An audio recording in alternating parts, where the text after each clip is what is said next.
আমি বাকরুদ্ধ। দেখুন না, সেখানে পুলিশ আছে, পুলিশের সামনেই গাজীপুরের সাংবাদিককে কুপিয়ে হত্যা করা হয়েছে। পুলিশ নীরব ভূমিকা পালন করে কি বোঝাতে চেয়েছে? গণ অভ্যুত্থান ব্যর্থ, শেখ হাসিনাকে তাড়ানোটা দোষ হয়েছে, পুলিশ কি এটা বোঝাতে চাচ্ছে জনগণকে? এই পুলিশ ভাইটি তিনি এই সাংবাদিককে বাঁচাতে এসেছেন, আমি দেখেছি ভিডিও। ওনার সাথে কি আরো পুলিশ ছিলেন না? ওই পুলিশগুলো বসেছিলেন। এই পুলিশ ভাইটি সাংবাদিককে বাঁচাতে এসেছে।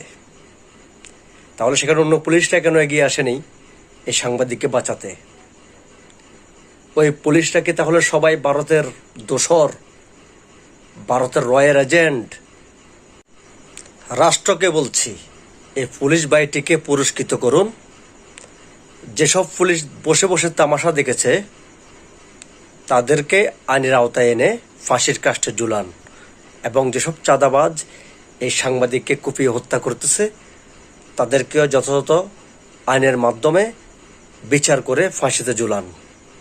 এভাবে গণ অভ্যুত্থান ব্যর্থতা দিবেন না। সারা বাংলাদেশকে ঘিরে ফেলেছে, তা কোনো মিথ্যে নয়। সে সেম কোয়ালিটি হয়ে যাচ্ছে। জনগণের কোনো নিরাপত্তা নেই বর্তমানে বাংলাদেশে।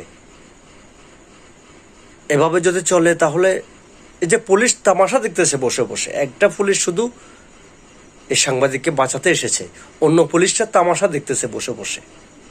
Very sad.